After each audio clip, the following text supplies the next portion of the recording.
और इस बीच बड़ी खबर आ रही है, गृह मंत्री अमित शाह आज यूपी के दौरे पर रहेंगे।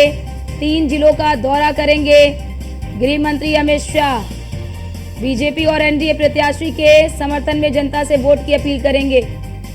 बीजेपी प्रदेश अध्यक्ष भूपेंद्र चौधरी भी मौजूद रहेंगे। गृह मंत्री अमित शाह का ये यूपी का दौरा, 3 जिलों में जनसभा को संबोधित करेंगे। कुशीनगर, सलेमपुर, चंदौली में जनसभा को संबोधित करेंगे।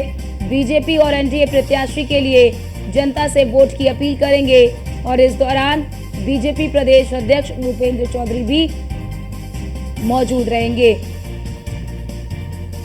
तो अब चुनाव आखिरी चरण में है, अपने अंतिम पड़ाव पर है और यूपी की बची हुई सीटें, जो कि अधिकतर सीटें पूर्वांचल की हैं, सभी पूर्वांचल की सीटें हैं। जिन सीटों पर मतदान होना है 7 चरण में, यानी कि 7वें चरण में जिन सीटों पर मतदान होना है वो सभी पूर्वांचल की है और पूर्वांचल काफी महत्वपूर्ण माना जाता है। और अब ऐसे में पूर्वांचल को साधने के लिए बीजेपी के तमाम दिग्गज जो हैं वो प्रचार प्रसार में जुट गए हैं। गृह मंत्री अमित शाह आज 3 जिलों का दौरा करेंगे।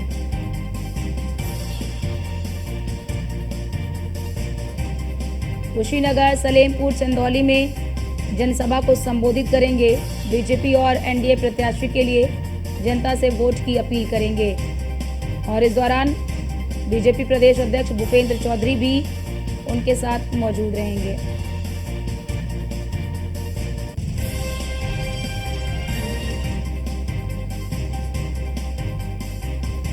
तो ये बड़ी खबर आपको बता दें, गृह मंत्री अमित शाह का यूपी का दौरा है। यूपी में मिशन 80 का लक्ष्य रखा गया था और यूपी की लगभग सभी सीटों पर मतदान हो चुका है।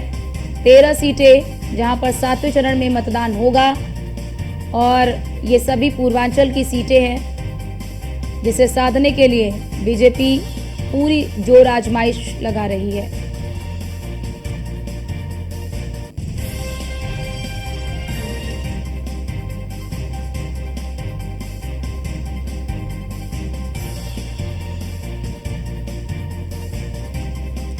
और हमारे साथ हमारे 3 संवाददाता जुड़ चुके हैं। हरेंद्र दुबे सलेमपुर से, डीके यादव कुशीनगर से, अमन शुक्ला वाराणसी से हमारे साथ जुड़ चुके हैं। पहले ले लेते हैं हरेंद्र दुबे सलेमपुर से। हरेंद्र, क्या कुछ जानकारी, आज गृह मंत्री अमित शाह सलेमपुर के दौरे पर भी रहेंगे? हम बताना चाहेंगे कि खास तौर से जिस तरह से चुनावी सरगर्मी इस समय पूर्वांचल में गर्मी का तापमान बहुत बढ़ गया है। गर्मी से जहां एक तरफ आम जनमानस त्राई त्राई कर रही है, वहीं राजनीतिक गलियारों में भी हलचल मची हुई है, क्योंकि आखिरी चरण का चुनाव है और आखिरी चरण चुनाव प्रचार में किसी तरह से राजनीतिक पार्टियां कोई कोर कसर नहीं छोड़ना चाहती। वही कारण है कि आज अंतिम चरण के चुनाव प्रचार में राजनीतिक दलों के लोग दमखम दिखाने में लगे हैं। आपको बता दें कि आज भारतीय जनता पार्टी के पक्ष में देश के गृह मंत्री अमित शाह कुशीनगर, बलिया, जो सलेमपुर का आखिरी छोर है, जो बलिया का कुछ हिस्सा सलेमपुर लोकसभा में आता है, बेलथरा के लाल मुनि ऋषि इंटर कॉलेज के प्रांगण में वह हुंकार भरते नजर आएंगे। चंदौली जाएंगे, चंदौली में जनता को संबोधित करके भारतीय जनता पार्टी के पक्ष में मतदान करने की अपील करते नजर आएंगे। तो खास तौर से चुनावी सरगर्मी बढ़ गई है और चुनावी सरगर्मी के बीच में जनता को सभी राजनीतिक दलों के लोग अपने पक्ष में मतदान करने के लिए संबोधित करते नजर आ रहे हैं और आज अमित शाह हुंकार भरते नजर आएंगे पूर्वांचल की सरजमी कुशीनगर और सलेमपुर लोकसभा क्षेत्र में। बिल्कुल, आप हमारे साथ बने रहिए। डीके यादव भी हैं कुशीनगर से हमारे साथ। डीके, अगर बात कर ले कुशीनगर की, तो कुशीनगर में मौजूदा समय में किस तरह की परिस्थिति आप देखते हैं और गृह मंत्री अमित शाह के इस जनसभा से कितना प्रभाव पड़ेगा? आज कुशीनगर के उदित नारायण पीजी कॉलेज के खेल के मैदान में आज उनका आगमन होने वाला है। दोपहर के 12 बजे केंद्रीय गृह मंत्री अमित शाह का आगमन होगा। हालांकि उनके साथ जो बीजेपी के प्रदेश अध्यक्ष है वो भी आएंगे और यहाँ पे अमित शाह के द्वारा विशाल जो जनसभा है उसको संबोधित करने का काम किया जाएगा। साथ ही जो भारतीय जनता पार्टी की यहाँ पे प्रत्याशी है विजय दुबे, जो वर्तमान में सांसद भी है, वह उनके पक्ष में वोट करने की लोगों से अपील करेंगे। साथ ही केंद्र और राज्य सरकार की जो योजनाएं हैं जो चलाई जा रही है, जो आम जनता तक पहुंची है, उसके बारे में वो गिनाएंगे। इसके अलावा वो वोटरों को साधने के लिए हर स्तर तक जो है कि प्रयास करने का प्रयास किया जाएगा, क्योंकि यहाँ पे जो भारतीय जनता पार्टी की बात करें तो जिस तरह से पूर्व मंत्री स्वामी प्रसाद मौर्य यहाँ से चुनाव लड़ रहे हैं, तो कहीं न कहीं भारतीय जनता पार्टी के लिए मुसीबत बन के आ गए हैं, क्योंकि भारतीय जनता पार्टी के जो वोटर हैं वह स्वामी प्रसाद मौर्य के वोटर हैं। इस समय स्वामी प्रसाद मौर्य के साथ घूम रहे हैं, तो कहीं न कहीं बीजेपी के लिए काफी समस्याएं आ सकती है। हालांकि इसको देखते हुए आप देखिएगा, लगातार भारतीय जनता पार्टी के जो दिग्गज नेता है, अभी पिछले कुछ दिनों पहले जो है कि एमपी के मुख्यमंत्री आए थे, इसके बाद से केशव प्रसाद मौर्य आए थे। लगातार भारतीय जनता पार्टी के जो लोग हैं, मुख्यमंत्री योगी आदित्यनाथ खुद आए थे, जेपी नड्डा आए थे, जो भारतीय जनता पार्टी के राष्ट्रीय अध्यक्ष है, आज खुद अमित शाह का कार्यक्रम है। और लगातार इस तरह अपने जो डैमेज कंट्रोल है, जो भारतीय जनता पार्टी के वोटर हैं, उन्हें लुभाने के लिए, उन्हें अपने पक्ष में करने के लिए लगातार 10 सालों से जो भारतीय जनता पार्टी की जो मोदी सरकार है उन्होंने किया है, इसको गिनाई दे, इस बारे में बताएंगे आम जनता को। और फिर उस तरह दिखना यह होगा कि क्या 1 तारीख को भारतीय जनता पार्टी के पक्ष में जो ये वोटर हैं उनको वोट करते हैं या नहीं करते हैं, सबसे बड़ी बात है।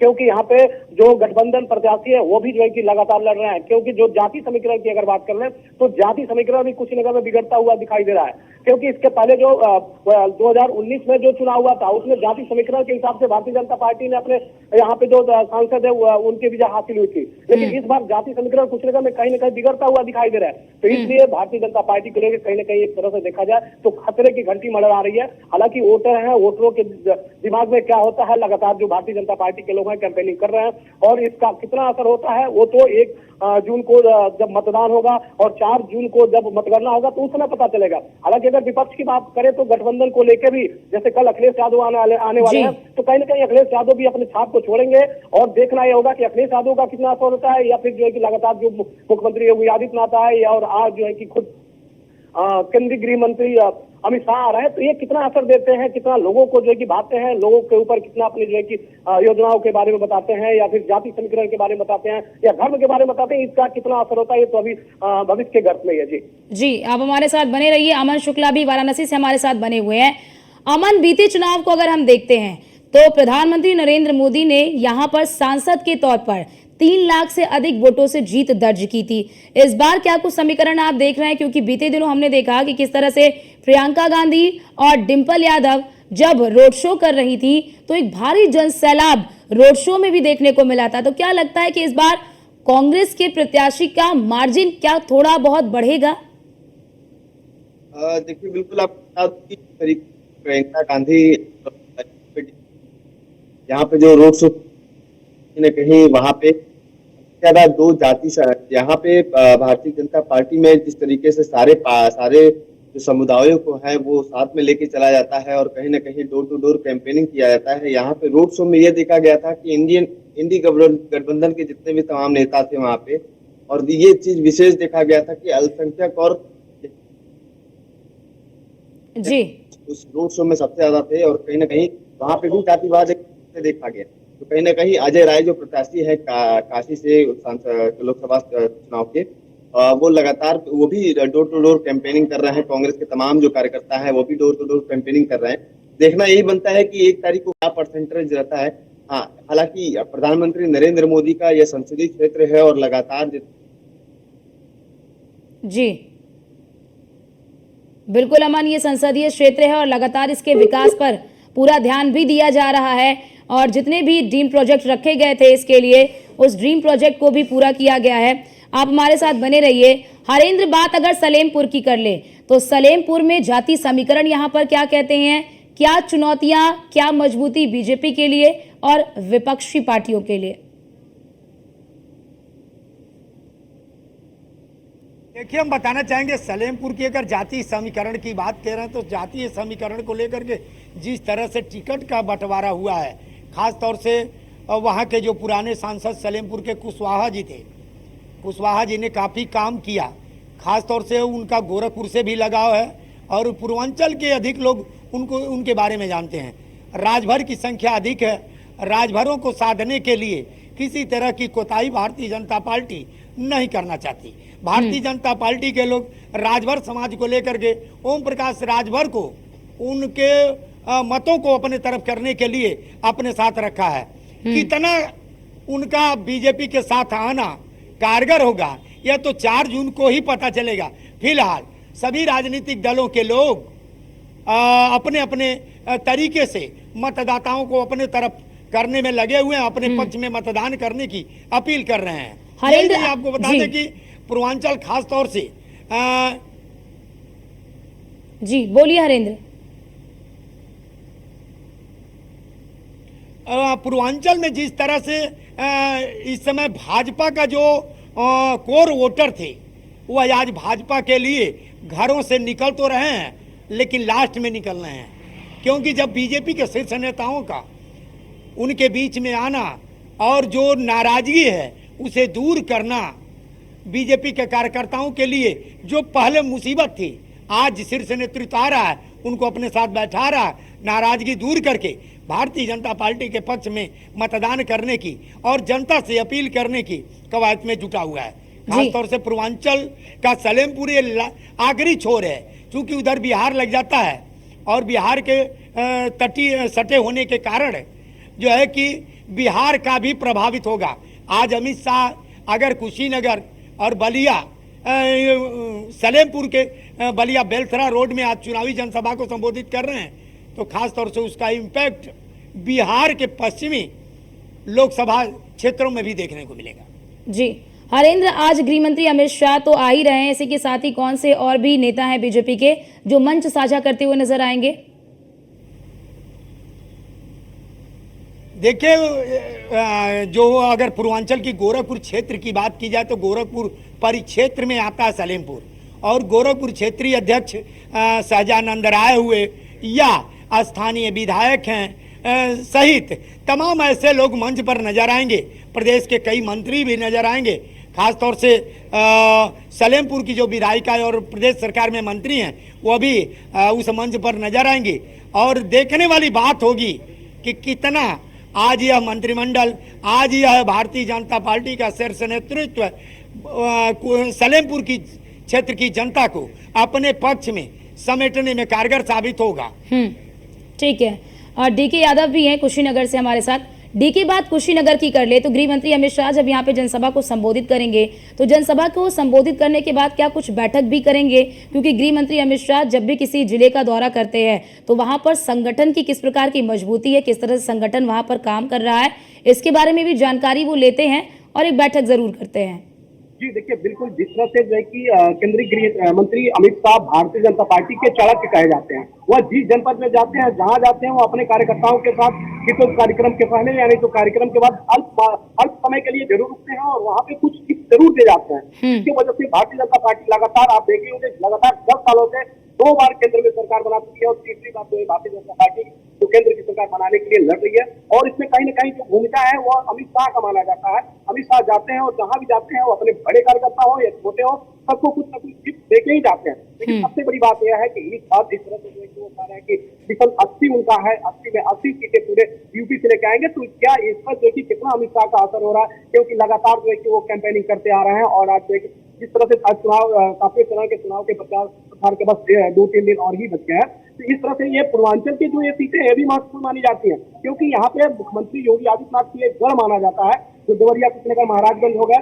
तो यहाँ पे कहीं न कहीं मुख्यमंत्री की जॉब साथ पे लगी हुई है। लेकिन इसके अलावा जिस तरह से अमित शाह है तो कहीं न कहीं भारतीय जनता पार्टी के जो कार्यकर्ता होंगे उनको कुछ न कुछ मंच देके ही जाएंगे, जिससे बीजेपी इस बड़े से जो ये चुनाव है इसे फतह कर जाए और 80 के 80 सीटों पे अपना कब्जा जमाए। लेकिन कहीं न कहीं इस तरह से दिख रहे, जिस तरह से वोटर नाराज है, जाति समीकरण की आप की है तो जाति समीकरण भी कुशीनगर में बिल्कुल जिस तरह से भारतीय जनता पार्टी, देखिए वोटर की नाराजगी किस बात को लेकर है? आज जैसा कि जिक्र कर रहे हैं कि वोटर नाराज है, किन मुद्दों को लेकर वोटर की नाराजगी? क्या ये स्थानीय मुद्दे हैं या फिर काम नहीं हुआ है इसे लेकर नाराजगी है?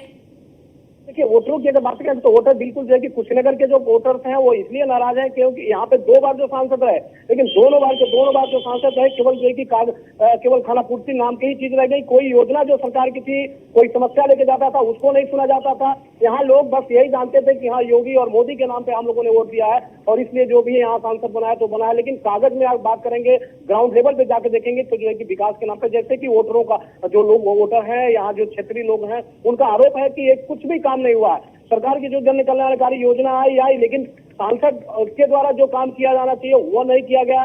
सांसद के द्वारा किसी आम व्यक्ति की समस्या नहीं सुनी जाती है, तो इसके वजह से कहीं न कहीं वोटर्स नाराज तो दिख रहे हैं।